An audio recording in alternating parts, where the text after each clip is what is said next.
बोलने को तो मैं भी बोल दूं मुझे उससे इश्क है। तो इसका मतलब क्या इश्क हो गया मेरा उसके साथ? बदनाम करने वाली बात है, क्योंकि अपने टाइम पे उन्होंने काम किया तो उसमें दौलत लगती, धन लगता। सही से काउंटिंग और गिनती हो जाए तो कम से कम 55% मुस्लिम निकलेंगे। अगर 500 सीटें तो 5000 एंट्री है। नहीं, किसान गोलियां खा रहे हैं, आप गोली खा लोगे वोट पे?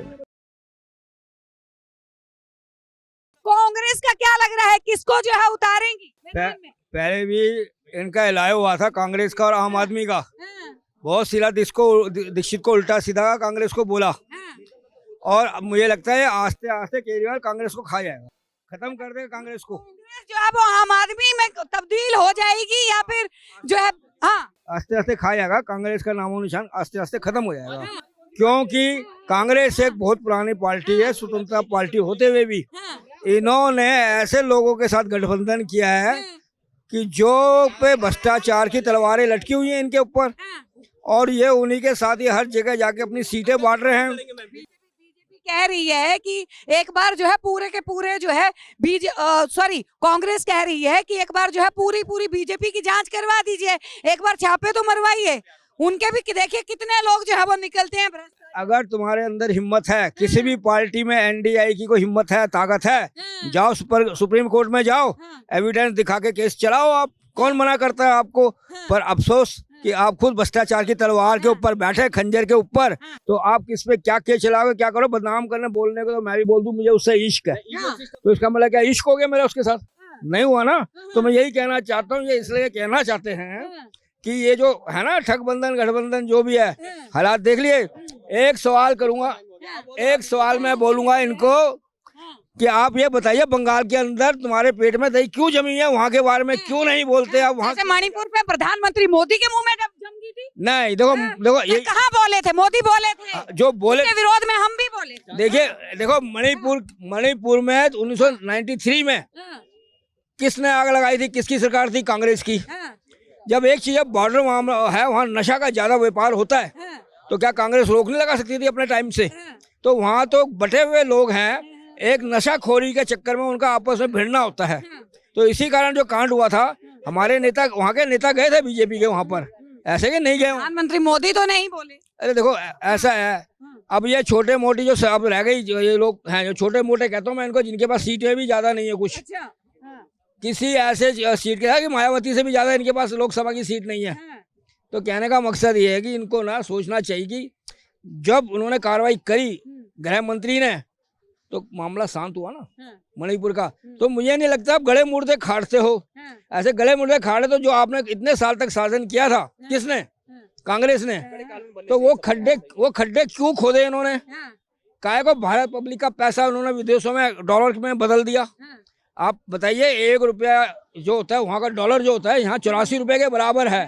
तो कितना रुपया इन्होंने बाहर जमा कराया होगा भारत का? तो कहने का मकसद है, कहते हैं ना कि हम घंटी बांधेंगे। हम सुप्रिया श्रीनेत की अगर आपने सुनी हो तो कांग्रेस से, उन्होंने ये बात बोली कि आज भारत का एक गरीब इंसान जो है पर दिन जो है सिर्फ 54 रुपए के ऊपर जो है वो सीमित रह गया है मोदी के शासनकाल। कांग्रेस के टाइम पे ये जो एक जो बच्चा होता था ना, जो पैदा भी नहीं होता था, वो भी कर्ज में डूबा हुआ था कांग्रेस के टाइम पे। तो एक चीज बताइए, जब इंडिया का विकास होता है तो क्या इनको विकास नहीं दिखाई देता? अगर क्योंकि इन्होंने एक यही बदनाम अफवाह फैला के, बदनाम करने वाली बात है, क्योंकि अपने टाइम पे इन्होंने काम किया तो उसमें दौलत लगती, धन लगता, पब्लिक को रोजगार मिलता, पर इन्होंने वो काम ना कर। देखिए, लोगों को भ्रमित करने का, ये जितने भी बीन बजा लें तो सांप तो भैया काटता ही आखिर। तो जो सांप किसको बता रहे हैं आप? सांप कौन काट रहा है? अब बीन कौन बजा रहा है ये बताओ आप? तो ये केजरीवाल। विपक्ष का काम होता है सवाल करना, विपक्ष सवाल कर रहा है। सवाल कम से कम सच्चाई तो लोगों के सामने रखे। सवाल करे जितना मर्जी करे, कम से सच्चाई तो लोगों के पास रखे कि हमसे जो गलतियां होती है माफी मांगते। राहुल गांधी कह रहे हैं कि केंद्र सरकार जो है वो देश के दुश्मन है, देश का भला नहीं सोचती। मैं तो कहता हूँ ठीक है, उनके नजरों में दुश्मन हो सकता है, किसी को भी वो कुछ कह सकते हैं, पर भाई जो आप पे नेशनल हेड का इतने सालों से माँ बेटे पे चल रहा है, और जो उनका जवाई है उसमें जमीन का घोटाला चल रहा है, उसके ऊपर क्यों नहीं बोलते आप? तब कहाँ चुप्पी साध लेते हैं आप? तो कहने का मकसद ये जो मर्जी कह रहा है, कहने का हक सभी को, यहाँ जितने लोग खड़े हैं अपने अपने विचार रख सकते हैं। पर मैं भी आप पे अपना विचार रख रहा हूँ। जो भी मैंने आपके मीडिया से देखा है और समझा है कि ऐसे लोगों की सरकार नहीं आने देना चाहिए लोगों को। हमारे आजकल युवा के 80% लोग हैं आजकल भारतवर्ष के, और जो वोटर पे दिन पर दिन बढ़ते जा रहे हैं, महिलाएं भी आगे बढ़ के आ रही, जो उनके लिए भी कार्य हुआ है। वही महिलाएं जो है वो राहुल गांधी से सवाल पूछती हैं। अलीगढ़ यूनिवर्सिटी में गए थे राहुल गांधी, उनसे ये पूछा कि अगर आप प्रधानमंत्री बन जाते हैं तो हमारे हिजाब को खतरा तो नहीं होगा ना। आज बीजेपी के जो है वो मुख्यमंत्री जाके स्कूलों से हिजाब हटवा रहे हैं। देखिए, ये मुस्लिम लड़कियों की मांगे हैं। मैं एक चीज बताता हूँ आपको, मैं एक चीज बताता हूँ आपके सामने। केजरीवाल, कांग्रेस और अखिलेश, ये किनकी वोटों से जीतते थे बताओ? इन्हीं लोग। अब आप ये बोलेंगे कि ये लोग जो तो इतने सालों तक बीजेपी क्यों नहीं आई? अगर बात है कि भाई कितने चंद वोटर हैं, कितने वोटर की बात कर रहे हैं, 90 करोड़ जो है वो सिर्फ हिंदुओं की वो है, बाकी ये गलत सूचना है। ये बताइए कितने हैं? मैं बताऊं, मुस्लिम फिर हिंदू मुसलमान, एक मिनट, मैं ये बताता हूँ कि फिर हिंदू मुस्लिम वाली बात आ रही है जो आपने सवाल में छेड़ दिया। मैं करना नहीं चाहता था हिंदू मुस्लिम, है ना। आपको बताऊं मैं सच्चाई, अगर सही से काउंटिंग और गिनती हो जाए तो ये कम से कम 55% मुस्लिम निकलेंगे, जो 20% कहते हैं। कहाँ है तब क्यों नहीं आई? अगर हिंदुओं की इतनी तादाद थी तो हिंदुओं ने क्या, अगर ये बोला जा रहा है कि कांग्रेस को हिंदू वोट नहीं देते हैं, तो फिर कैसे जो है वो कांग्रेस इतने सालों तक जीतती रही, बीजेपी क्यों नहीं जीती? कौन सी सन की बात है बताइए आप? कौन से सन की बात? 14 से पहले की बात कर लो। 14 से पहले करे तो मनमोहन की सरकार थी ना। अगर मिलती तो मनमोहन क्यों आया होता, मनमोहन सिंह क्यों आए होते? कहने का मकसद ये है, ये जातिवाद में बांटते हैं और हिंदू मुस्लिम करके ये जो संपत्ति दिखाते हैं। संपत्ति, अब देखो आपको एक चीज बताओ, अभी इनके आकाओं ने, मैं करना नहीं चाहता पर आगे आकाओं ने अभी क्या कहा उन्होंने कि जो कोर्ट हमें कहेगा हम कोर्ट का आदेश मानेंगे। तो इन्होंने क्या, जब राम का वो चला फैसला था, इन्होंने आदेश मांगा नहीं, ऊपर गए। अब वहाँ का जो काशी का जो मंदिर का जो कोर्ट ने निर्णय दिया है, अब ये फिर ऊपर सुप्रीम कोर्ट में जा रहे हैं। एक तरफ कहते हैं कि हम भाईचारा निभाएंगे, तो ये भाईचारा है क्या?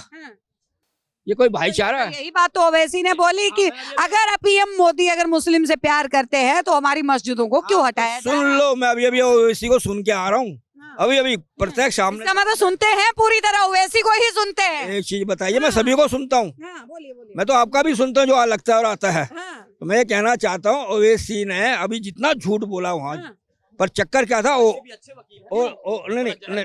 ऑडियंस को कोई सवाल पूछने का वहाँ राइट नहीं दिया था, नहीं तो मैं जरूर सवाल पूछता। मैंने कहा आप इस देश के नागरिक हैं और सबसे बड़े लॉयर है, बाहर से आपने पढ़ाई करके आए हो, क्या आप मुस्लिमों को मूर्ख बनाते रहेंगे? मुझे बताइए कितने मकान आपने बना के दिए आप सांसद होते हुए, कितने गरीब लोगों को ऊपर उठाया? पर ये मेरे सवाल अंदर ही रह गए कि वहाँ पब्लिक में ऑडियंस को बोलने का हक नहीं था। क्या करें, वो मन की बात नहीं करते ना। कौन नहीं मन की बात करता? ओवैसी भड़का सकता है युवाओं को, मुस्लिम को भड़का सकता है, यही काम है उसका। पर मुस्लिम समझदार हो गया, मुस्लिम पढ़ लिख के आगे आने लगे, बढ़ने लगे। आगे नौकरी में इनका देखेंगे ना संख्या, चाहे महिला हो चाहे लड़के हो युवा हो, इनके नौकरी के अंदर टेस्ट दे रहे हैं आजकल। यूपी में दे रहे हैं, अलग जगह यहाँ टेस्ट निकल रहे नौकरी के। यूपी में तो पेपर लीक हो जाता है, ऐसा मत बोलिए। देखिए ऐसा नहीं, हर स्टेट में पेपर लीक होता था, हर स्टेट में पेपर लीक होता था। जितना सख्त कदम इस योगी जी ने उठाया, जी भर्ती को स्थगित कर देते हैं, अगले साल के ऊपर डाल देते हैं, 6 महीने के लिए जो है स्थगित। बताइए जितना कहाँ जाएंगे युवा? मैं कह रहा हूँ जितना सख्त योगी जी ने कदम उठाया ना नकलचियों को पकड़ने में और कड़ी सजा के लिए प्रावधान किया है, आज तक किसी भी राज्य में बता दो हुआ था क्या? आप बताइए हुआ था क्या? नहीं हुआ ना। तो इसीलिए अब इनके लगाम लगा रहे हैं योगी जी, और पेपर दोबारा होंगे और बहुत अच्छे देख रेख में होगा। और सारे युवा खुश थे जब पकड़ा गया था। आचार संहिता लगी, अब कहाँ से होगी? नहीं लग जाएगी आचार संहिता, उसके बाद क्या होगा? महीने बाद तो इलेक्शन होंगे, इलेक्शन है। आचार संहिता कब तक रहेगी ये बता दीजिए, आप इन्हें बता दीजिए। तो वही 6 महीने के पहले थोड़ी कर देंगे वो। 6 महीने के बाद बोला है ना कि 6 महीने के बाद फिर इनके पेपर करवाएंगे। 6 से 8 महीने हो सकते हैं, व्यवस्था तो संभालना पड़ेगा ना। पर ये तो है नहीं कि अगर सवेरे होगी तो रात नहीं होगी, ऐसा तो है नहीं। पर वही है ना, लोग कहते हैं आचार संहिता लग जाएगी बोले। देखिए अगर मैं आपके सवाल के ऊपर आ रही हूँ, नहीं मैं इसी बात आ रहा हूँ, एक लाइन सक्सेस जवाब दे के जाएंगे। नहीं मैं जवाब ही दे रहा हूँ आपको। अगर मैं एग्जाम पे बैठता हूँ, वैसे तो कई स्कीमें चल रही हैं, टीवी में भी आ रही है, अप्लाईमेंट न्यूज है उसमें भी आता है, रोजगार का कईयों में आता है। आप अप्लाई करिए, अगर आप सक्सेस होते, मेहनत करके होते, तो आपके घर वालों को खुशी मिलेगी, आपके पड़ोसी को खुशी मिलेगी। उम्र जो है वो कितनी है अप्लाई करने की? और ये सारी देखिए उम्र जो रखी है इन्होंने कम से कम 28 साल 25 साल। अंकल जी अगर आपको पता होगा पिछले 4 महीने से, सुनिए सुनिए, मैं लगातार, और अगर आप हमारे चैनल पे जाएंगे तो पीछे की कुछ वीडियो देखेंगे, पिछले 4 महीने से यूपी, बिहार, हिमाचल, उत्तराखंड, तमाम बहुत सारी जगहों से जो है वो ऐसे लड़के चारों तरफ युवा जो है वो घूम रहे हैं जिन्होंने ट्रेनिंग से लेके आर्मी की सारे टेस्ट जो है वो क्वालिफाई किए। राजनाथ सिंह ने उनको महज एक लॉलीपॉप दिया, उसके बाद कोरोना लग गया, उसके बाद अग्निपथ आ गया, और अब जब वो जाते हैं तो उनको ये बोला जाता है कि अब आपकी ओवर एज हो चुकी है। ठीक है, तो आप ये बताइए कि उस जो बेरोजगार जो युवा आज बैठा हुआ है उनसे क्या राजनाथ सिंह एक बार भी मुलाकात नहीं कर सकते? उनकी जो है नौकरी की क्या गारंटी है, जिसके लिए पहले बोला गया था कि गारंटी है। आप शायद जाइए जंतर मंतर पे, देखिए कहीं ना कहीं हर जगह आपको वो युवा 4 महीने से दिल्ली की सड़कों पे धक्के खाते हुए और रोते हुए दिखाएंगे। हमारे यहाँ पर डेमोक्रेसी है, भारत के अंदर डेमोक्रेसी है। और हिंदी भाषी चाहिए बस, राजस्थान, छत्तीसगढ़ और मध्य प्रदेश, बस बाकी देखिए मैं आपको बताता हूँ इनको चाहिए ही नहीं, वो कहते हैं border कि जो पेपर हुए थे जिनका हुआ था, जिस जिस स्टेट में वहाँ संज्ञान लिया गया और उनके बारे में सोच और विचार चल रहा है, ऐसा नहीं है। ओवर एज का हवाला देके उनको बोल दिया घर लौट जाइए। देखिए कुछ ना कुछ तो हल निकलेगा युवाओं का। हमारे पर दिन प्रतिदिन आबादी के साथ साथ युवा भी कंपटीशन में बहुत ज्यादा संख्या बढ़ गई है। अगर 500 सीटें तो 5000 एंट्री है। पर एक चीज मैं बताऊं, जिन लोगों ने पहले आदत बढ़ाई थी रिश्वत बैकडोर से पैसा देकर अपने इलाका में, आप देखिए ये नहीं बोल सकते इस चीज के लिए। देखिए मैं डिबेट करने के लिए तैयार हूँ। एक देखिए एक गरीब का बच्चा जिसने पूरी आर्मी के लिए पूरी जो है वो ट्रेनिंग की, जिसने पूरे टेस्ट जो है वो क्वालिफाई किए, बार किए, अग्निपथ नहीं, अग्निपथ से पहले जो मेन आर्मी है उसके टेस्ट जो है वो क्लियर किए हैं उन लोगों ने, और उसके बाद अग्निपथ योजना ये ले आते हैं। अग्निपथ में भी उनको हिस्सा नहीं दिया जाता है। नहीं मैं ये कहना चाहता हूँ जिनको हिस्सा मिला है तो उनको क्या नहीं मिला, वो इंसान नहीं है क्या? वो भी तो युवा हैं। लेकिन अग्निवीर योजना अलग है अंकल जी, अग्निवीर योजना जो क्या नौकरी में हिस्सा नहीं मिला। अभी बताइए कितनी यूपी में भर्ती हुई है, 1 लाख योगी ने भर्ती की है। अभी ये बोल रही, मेरा सवाल ये है कि जो अपने केंद्रीय से 1 लाख भर्ती उन्होंने अभी करी थी युवा युवतियों की, तो क्या वो गलत है? वो गलत है क्या? पर ये कहने का मतलब भ्रमित करने वाले बहुत मिल जाएंगे। सच्चाई में जाना तो गूगल में जाइए, आप देखिए उनका रिसर्च। अरे हम तो ये कहते हैं अंकल जी सड़कों पे जाइए, सड़कों पे नहीं रोजगार है। मैं नहीं कहूँगा, मैं ये नहीं कहूँगा किसान की तरह आप आंदोलन करिए। आप आंदोलन मत करिए, बेचारे आंदोलन भी नहीं कर रहे, सड़कों पे अपनी मांग रखिए। गोलियां खा रहे हैं, आप गोली खा लोगे बॉर्डर पे? नहीं, किसान गोलियां खा रहे हैं। अब किसान के किसानों पे मुद्दा आ गया, जवानों से। खुद किसान हूँ मैं। आपने कितनी गोली खाई है बताओ? किसने? और कितनी बार आप जेल गए? कहीं नहीं है, कहीं नहीं है, सिर्फ ओनली दिखावा है। मैं ये कहना चाहता हूँ, वो कह रहे हैं हम भी किसान हैं। हाँ नहीं किसान, कोई तकलीफ नहीं है। बताइए जी, हमें तकलीफ है, हमें तो तकलीफ है। तकलीफ आप होगी ना, आपको तकलीफ तो होगी। आप अकेले हो? मुर्गा बन रहे हैं, चिकन बन रहे हैं, दारू चल रहा है, दारुआं चल रही हैं, चिकन चल रहे हैं, मुर्गे चल रहे हैं, इतने महंगे डीजे बज रहे हैं वहाँ पे। किसान, मैं भी किसान हूँ, मैं भी किसान हूँ। मैं किसान हूँ, लेकिन वो कह रहे हैं हमें देखिए मुझे कोई मुझे कोई एतराज नहीं है, मुझे कोई एतराज नहीं है। जो सुनो ये जो कहते हैं मुझे इस पे कोई एतराज नहीं है। उनका जवाब एक गरीब आदमी ने दे दिया इनको। कहने का मकसद ये है, हमारा मुद्दा था युवाओं को नौकरी के लिए। आने वाले में देखिए मोदी जी की दूरदर्शिता देखिए, जब आप कहीं पर अब रेलवे स्टेशनों का कायाकल्प हो रहा है, रेलवे कितनी आ रही है, नौकरी नहीं मिलेगी बताइए। जो हमारा बच्चा, एक बच्चा हमारा भी भर्ती हुआ रेलवे की फट से, पूरा एग्जाम पास करे, एग्जाम पास कर भर्ती हो गया हमारा एक बच्चा राजपूतों का, तो तुरंत कोई रिश्वत नहीं, कोई कुछ नहीं, एग्जाम तुरंत पास हुआ। अभी लगा पुरानी दिल्ली में उसे ड्यूटी लगी है। पुरानी दिल्ली पहले राजपूतों की नौकरी नहीं लगती थी, कांग्रेस करती थी राजपूतों की नौकरी नहीं देनी है और सबको देनी है। अब तो आगे, अब तो जो पढ़ेगा वो आगे जाएगा, जो पढ़ेगा आगे जाएगा। पहले पढ़ते थे लिखते थे, जब आगे नहीं जाते थे, आज आगे जा रहे हैं। क्यों जा रहे हैं?